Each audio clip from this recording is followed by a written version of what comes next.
Hello, my name is Katarzyna Dacyszyn and I live in Poland. I am a fashion designer and for many years I've been happy working in the textile business. In 2013 I founded my own brand called Bonnie Blanc.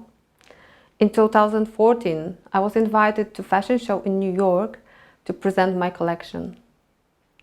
In 2015 I realized I was being watched by a stalker. I received an intimate message on Facebook with a strange declaration of love from a stranger. But I ignored it by blocking him, and however, it didn't stop. It was just the beginning of ordeal. Next came vulgar messages from the fake profiles, full of anger, expressing the rejected his feelings to me. There were many different ways I received the messages. And by reading them, my fear was intensifying. The individual made me feel scared by spying, sending messages, creating bad PR to my brand, which made me feel depressed. Finally, I started taking antidepressants because of suicide thoughts I was having.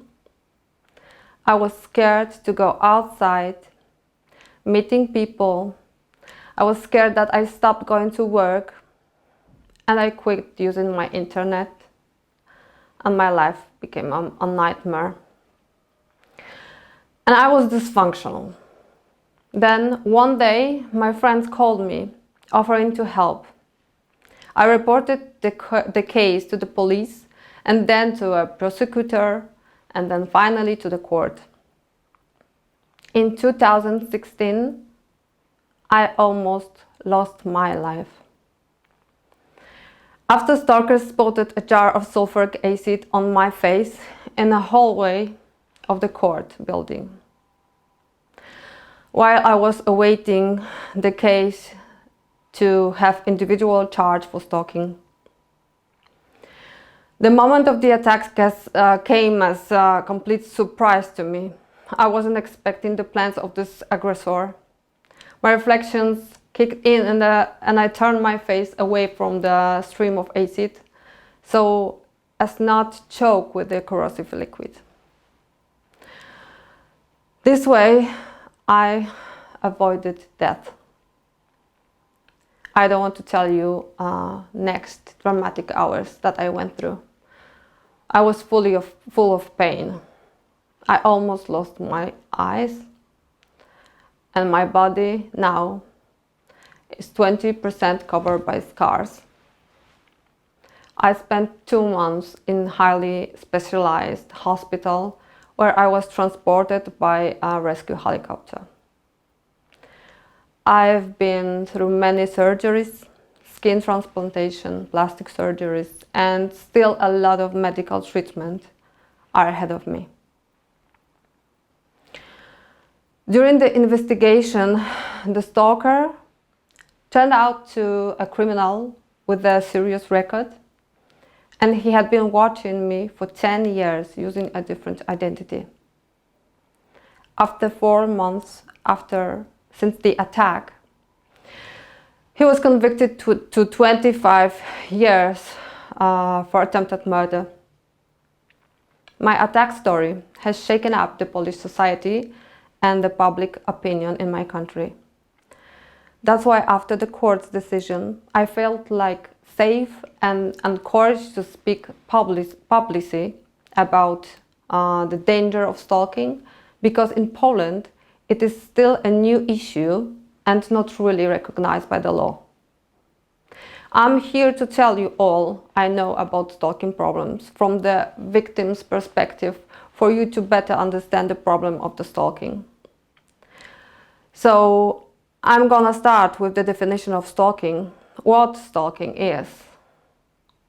Stalking is unwanted, repeated behavior such as pushing for contact by physical appearance, following the victim, collecting the information about the person, communicating by unwanted phone calls, emails, text messages, posts on social media, sending unwanted gifts for items that, for example, cause fear for such, for example, dead animals, knife, bullets, etc.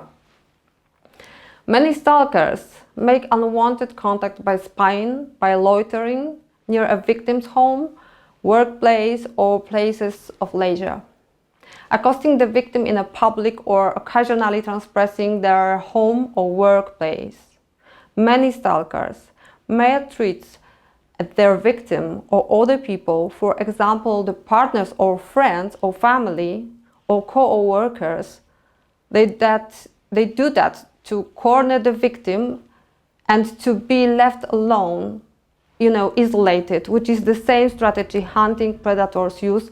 And cyber stalking is using the internet and technology harass the victim. This type of stalking can involve setting up the websites with false or slandering information about the victim, try and access the victim's personal information, such as bank accounts, telephone billings, details, or others. It is clear that as technology became more commonplace, it has become a more common method of harassment for stalkers. Stalking in general starts from collecting information about the victim, including where the victim lives, work, her routine, family situation, how many friends are around, etc., etc. To verify the information, stalker will follow the victim, stay close, wait outside their home or workplace, appear in unexpected places where the victim spends time. Many times the victim has no idea she is being watched and followed, that her life is being surveilled by a stranger, and then when the victim finds out about this, it is absolutely terrifying. Next step of the stalker is in general contacting the victim, and this is a good moment to introduce cyberstalking. As the world becomes more dependent on technology, ways of communication by a stalker are increasing. Cyberstalking is defined as using the internet or other electronic devices, means as a way to harass, intimidate, threaten, monitor, or make unwanted advances towards another. It can involve direct communications, make our lives less private, and stalkers find out this space perfect to collect information, which allows them to execute their objective by sending unwanted, unexpected emails, text messages, creating fake profiles, creating fake websites, or putting real contact as a telephone number on of the victim.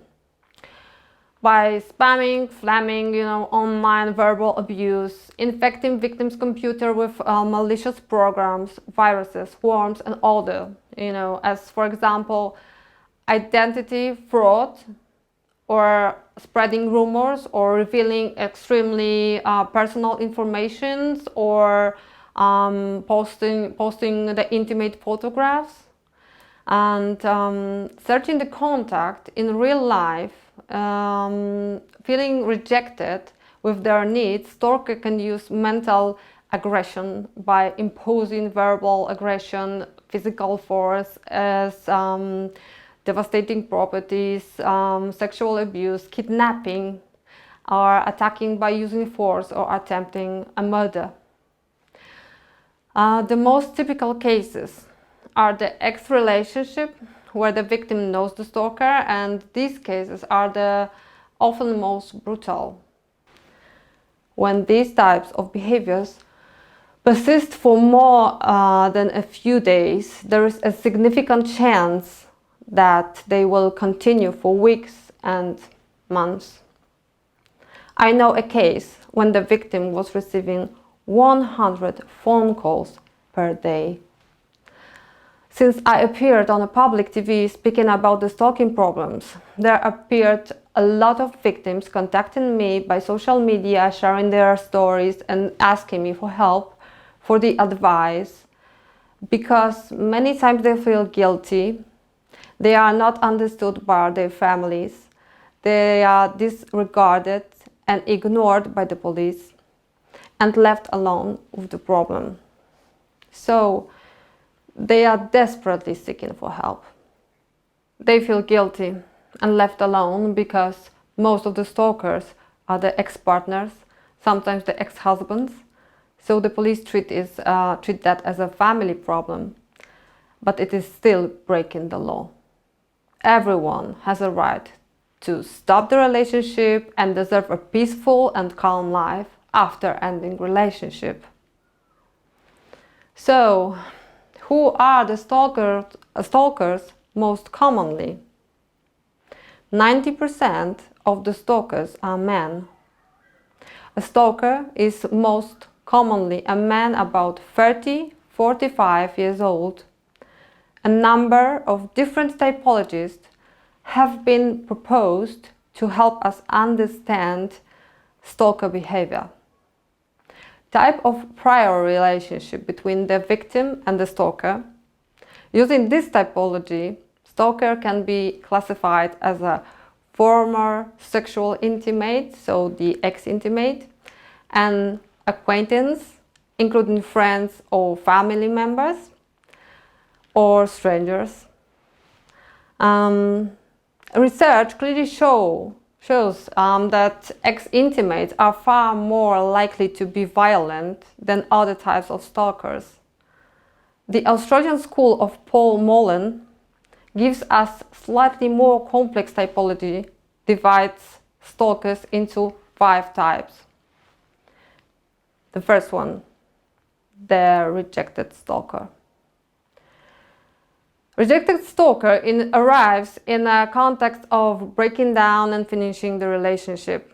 Not only the ex-partners, but also in a context of family members, close friends and others with a very close relationship.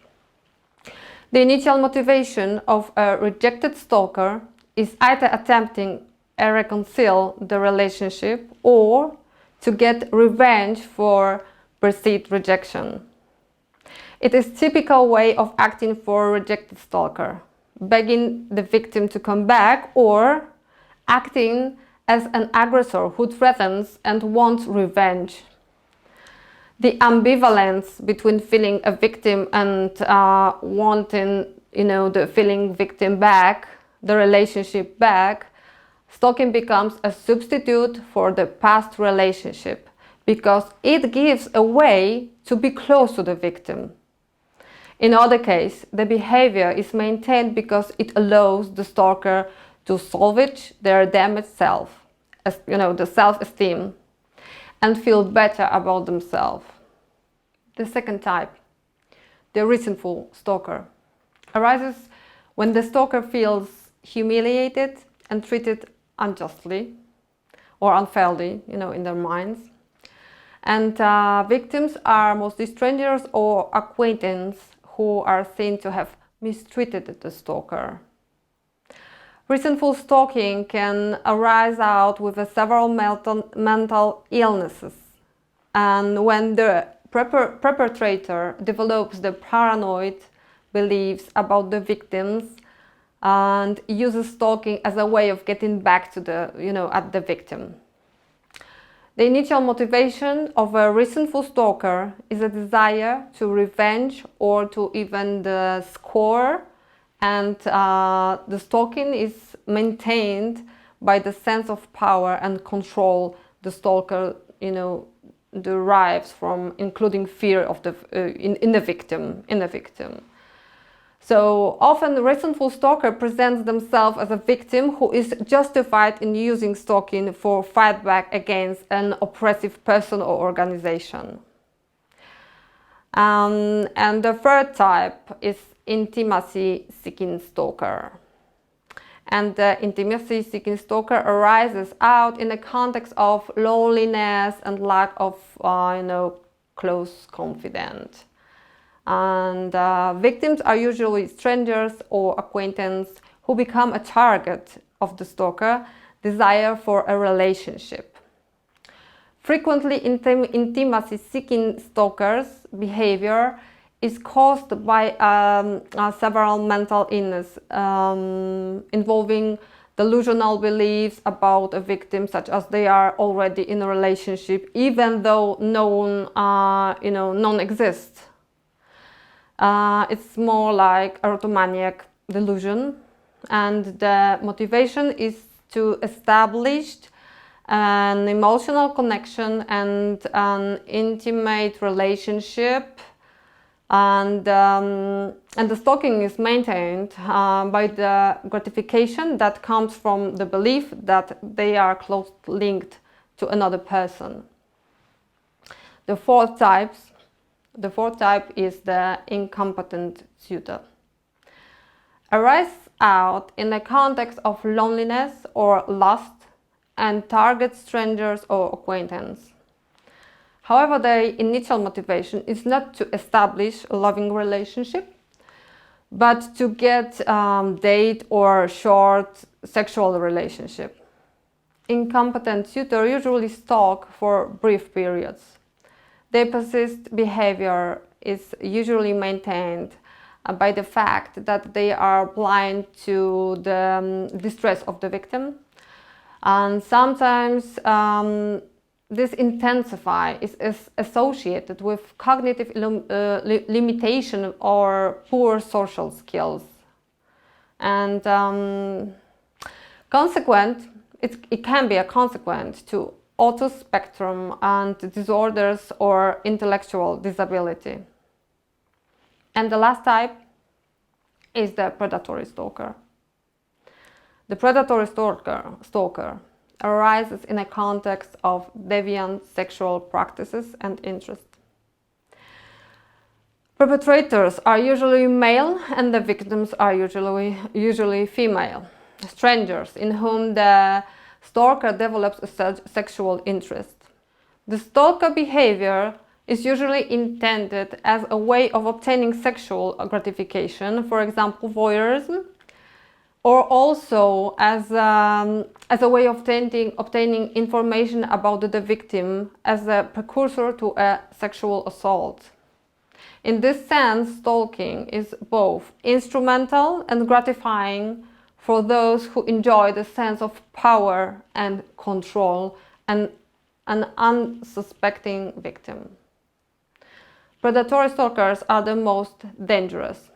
They arrange a plan to attack and execute it. The man that attacked me was, in my belief, a predatory stalker. Stalking is a behavior.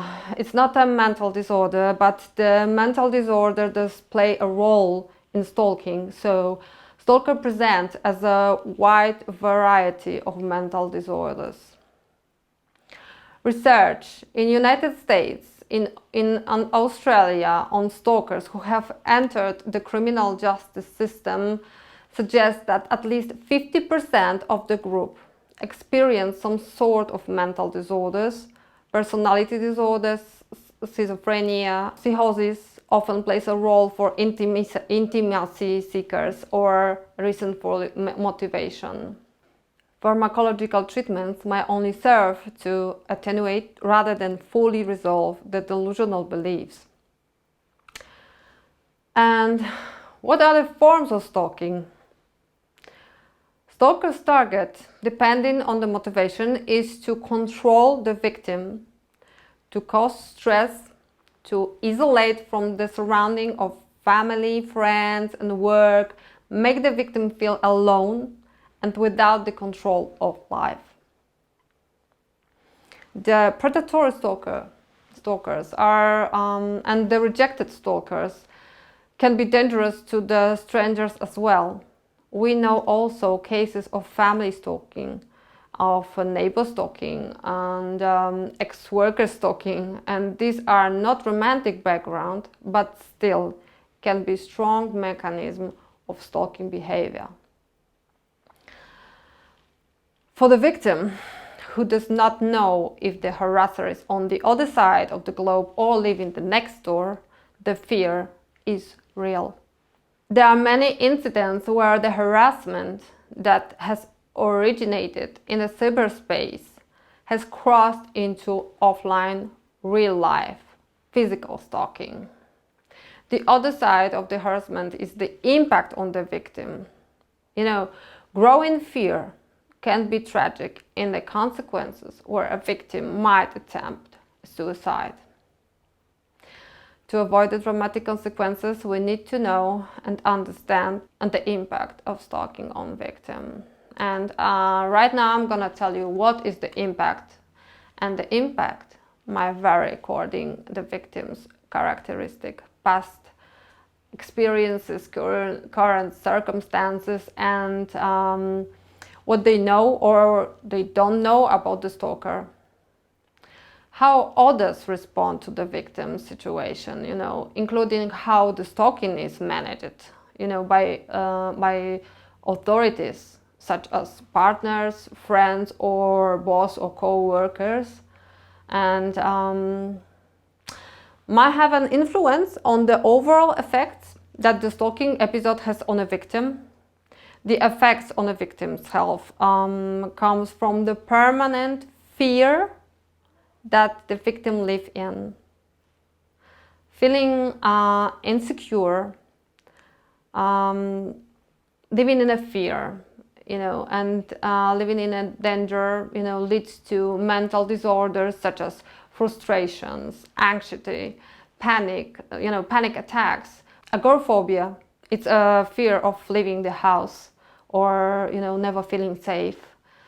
Inability to sleep, the post-traumatic stress disorder symptoms, inability to trust others, or personality changes, for example, as becoming more suspicious, introverted, or aggressive, and many others. And all might lead to alcohol, to drug abuse, or prescribed medications. And also stalking has an effect on physical health as well. So being constantly in a guard, having tight muscles, headaches, heart palpitations, shortness of a breath makes the body less oxygenated, created gastric problems, cardio problems and others. All of that has an impact on work, on school, on finances or social life, by slowly impairing the victim.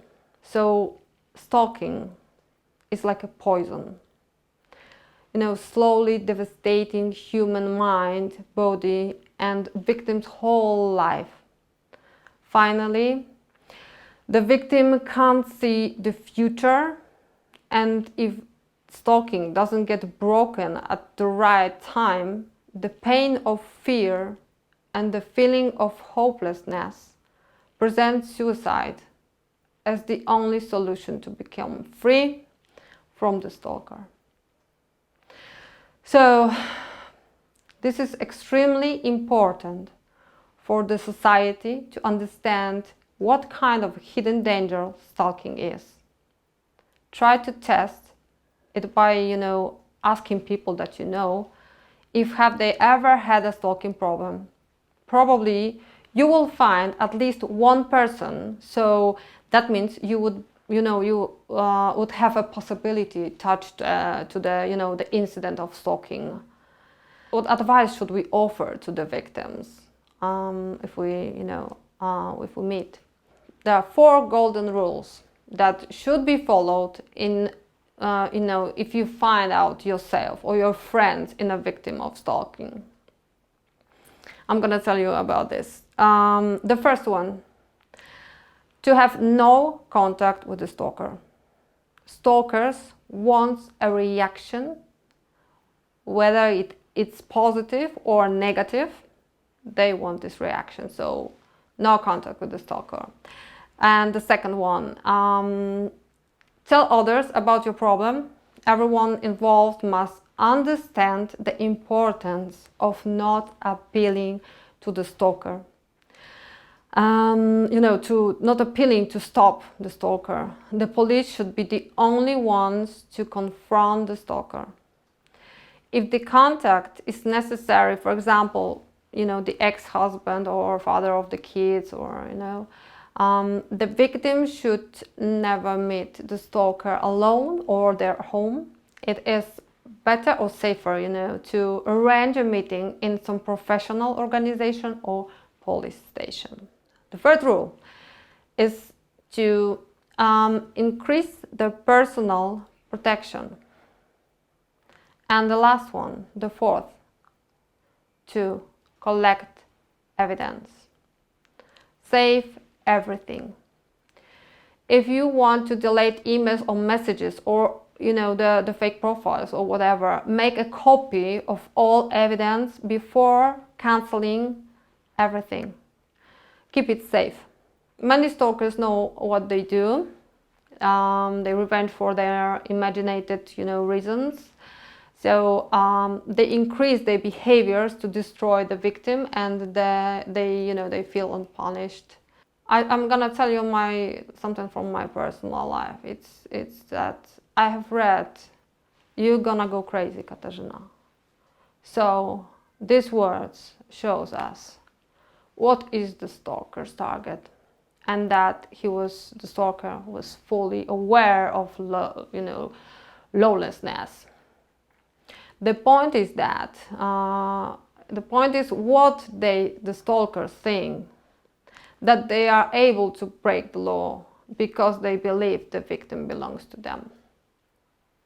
No matter the reasons, stalking has to be stopped immediately, because it can lead to an eventual death of the victim. It is criminal. It is continuously happening. Many times per day, every day, the victim is living in a fear, it's driving the victim to paranoid of being permanently watched, spied, followed, controlled without any help from others. Stalking is able to drive the victim crazy. The stalker feels untouchable and can escalate the stalking behavior, even to a murder. That is why we need to gain a knowledge about the stalking as a relatively new crime or offense, and share the knowledge, integrate and join forces, because this is a crime or offense of the new era, and of course globally. I wish you could all open your minds and hearts while prosecution of the victim case is on your desk, and try to recognize the crime and not minimize the real impact. Stalking is extremely serious. It is a matter of life or death. If you do not put a stop to it and address it legally, it might, finishing really bad. Remember, victim's life is in your hands. A stalking is not love. Stalking is an obsession that can kill. And I am a living proof of that. I am speaking to you on behalf of thousands of victims that they feel abandoned, lost, and misunderstood. Please act before it's too late. Thank you.